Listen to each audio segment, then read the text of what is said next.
Bonjour à tous, bienvenue sur Investir en crypto, j'espère que vous allez bien. On va analyser, on va prendre le temps de regarder le graphique du Bitcoin. Déjà, information importante à savoir, c'est qu'hier, le marché américain SP500 Nasdaq était fermé, aujourd'hui et demain également. Et c'est l'une des raisons pour lesquelles je pense que le Bitcoin pourrait ne, ne donc pas se faire influencer par ces marchés-là. Parce que vous savez, on le voit très clairement, regardez, le SP500, dès qu'il chute, le Bitcoin chute. Dès qu'il grimpe, regardez ici, mars 2022, on regarde le SP500, mars 2022. Et ça avait commencé à partir à la hausse. Bref, on est très corrélés. C'est pour ça que là, pendant ces 2 jours qui nous restent, lundi, c'est lundi de Pâques pour la France. Je crois que le marché américain, il sera ouvert. Donc, bon, ça va rien changer pour le Bitcoin. Mais ce que je veux dire, c'est que là, pendant les 2 jours, il peut y avoir des choses qui vont s'effectuer. Et j'ai un scénario en tête et je vais vous le partager. Pour ceux qui ne me connaissent pas, moi c'est Rémi. Ici, on apprend à investir dans les crypto-monnaies et devenir rentable sur ce marché. Donc, le Bitcoin, déjà d'un point de vue long terme, on va regarder ça en weekly. On voit clairement qu'on est dans une tendance haussière. On le voit de par des points bas de plus en plus hauts.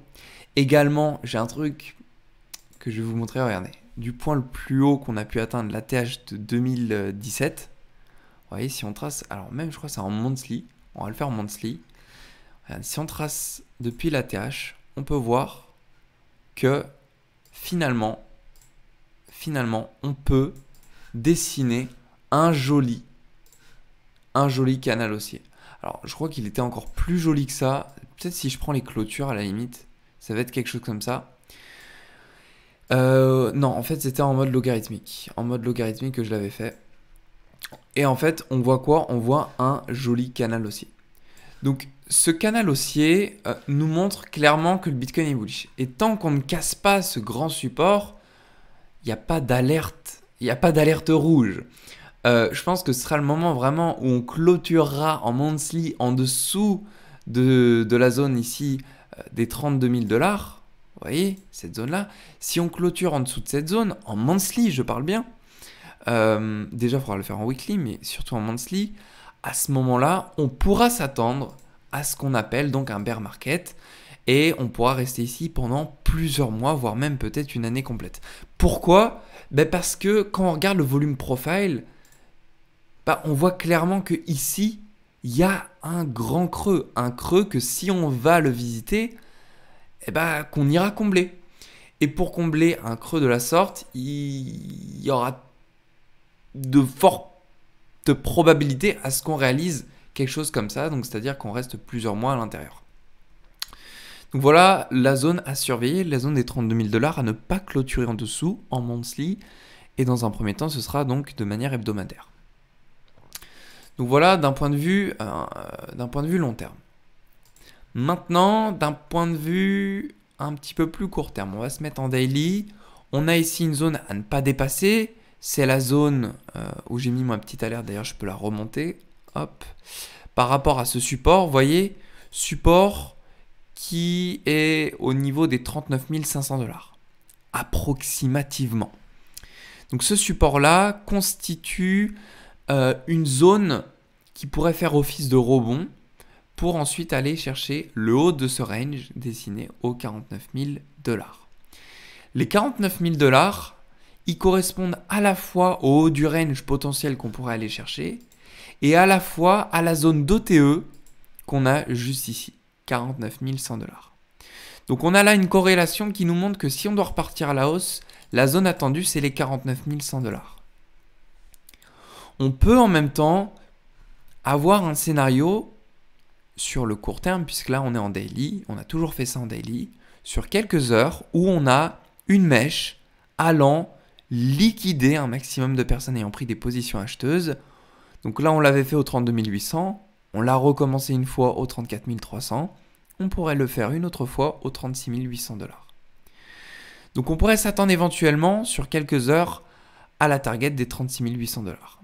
Il ne faut pas mettre ça de côté parce qu'il y a de cette forte probabilité qu'on puisse atteindre cette zone-là. Si je me positionne au plus bas jusqu'au plus haut, que je me réfère à la zone d'OTE, on peut voir qu'elle est située aux 38 700 $. Mais ce n'est pas suffisant. Si on va rencontrer cette zone, ce n'est pas suffisant parce qu'on a ici ce qu'on appelle un équalo. C'est une zone sur laquelle nous avons beaucoup de stop loss, beaucoup de personnes ayant pris des effets de levier. Effets de levier x50, x100, ou leurs liquidations, elles sont juste ici.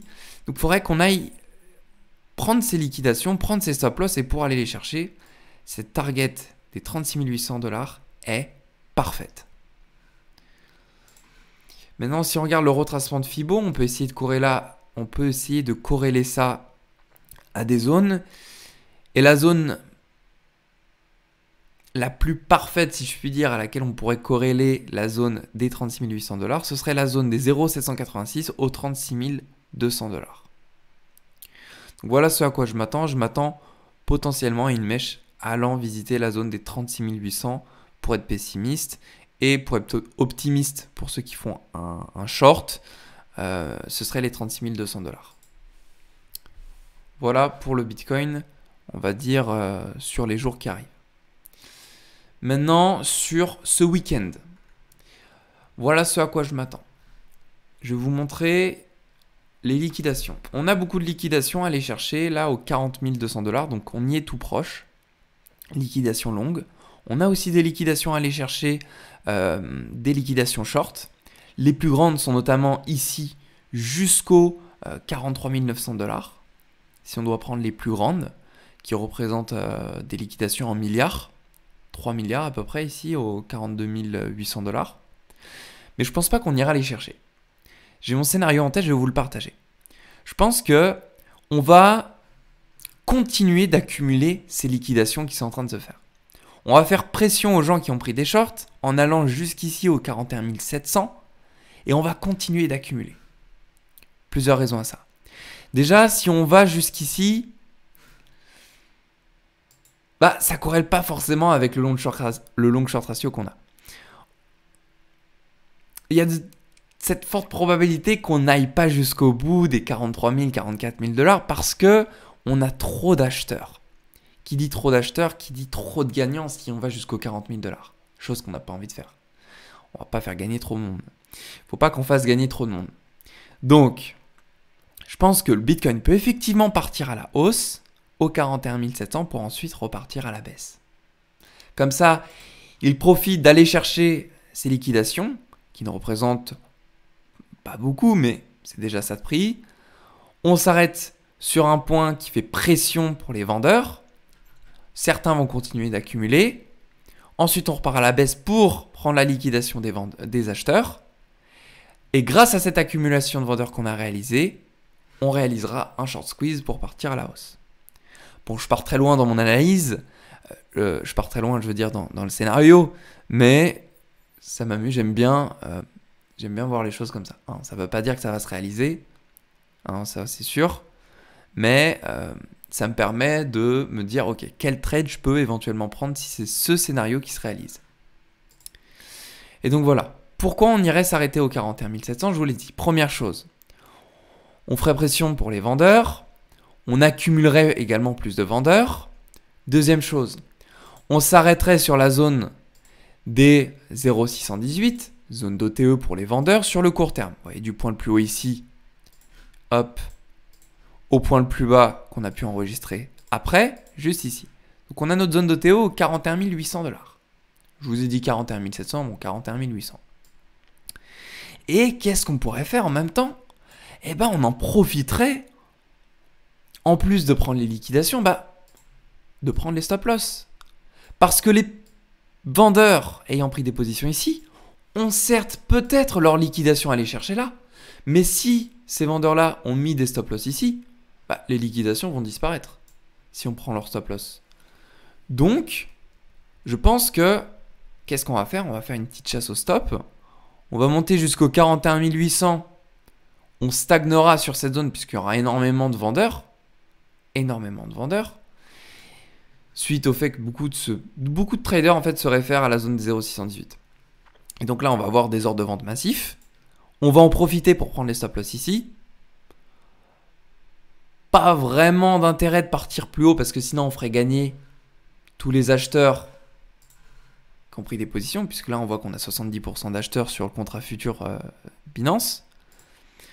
Et ensuite on repartirait à la baisse, aller chercher dans un premier temps la target des 39 000, celle qu'on a déjà réalisée, puis des 38 700 qui correspond à la zone d'OTE, puis des 36 800 ou 36 200. Et c'est la raison pour laquelle j'ai positionné de mon côté un ordre de vente sur le Bitcoin. J'ai positionné mon ordre de vente au 41 819. Take profit 3% plus bas, je me suis mis en effet levier x50 au 40 560. J'ai mis ici mon stop loss au 42 238. Voilà, donc je fais du 1 pour 3. Vous me direz, oui, mais Rémi, si tu es sûr de toi que ça va aller aux 39 000 ou 37 000 $, enfin, pourquoi tu mets pas plus bas? Bah, je vous avoue, je m'en fiche un petit peu. Pour être tout à fait franc avec vous, je préfère respecter ma règle des 3 pour 1. Et puis, je suis pas trader à la base. Voilà. Je suis investisseur, donc le trading, pour moi, c'est juste pour m'amuser. Donc, je fais ça, et puis, je vous le partage de manière transparente, comme ça, vous faites ce que vous voulez de votre côté. Je vous dis pas de faire la même chose que moi, au moins ça vous permet de savoir ce que je fais. Et puis vous verrez si j'ai eu raison ou si je n'ai pas eu raison. Voilà. Donc l'objectif, bien sûr, derrière tout ça, c'est de gagner de l'argent. Donc voilà pour ce qui était du Bitcoin. Voilà ce que je pense de l'état du marché actuel. Voilà aussi les targets auxquels je m'attends. Je vous ai parlé des 41 800, 41 700. Et puis... et éventuellement les targets des 39 000, 38 700 et 36 800 $. J'espère que cette vidéo aura pu vous apporter un maximum d'infos. N'hésitez pas à réagir dans les commentaires, ça me ferait plaisir d'avoir votre retour. Si vous êtes dans le total désaccord avec ce que je vous ai partagé, ça me ferait vraiment plaisir que vous me donniez votre avis, car je vous lis et car ça me permet aussi de m'améliorer de mon côté. Donc je vous souhaite à tous une très belle journée, prenez soin de vous et on se retrouve dans une prochaine vidéo. Salut à tous.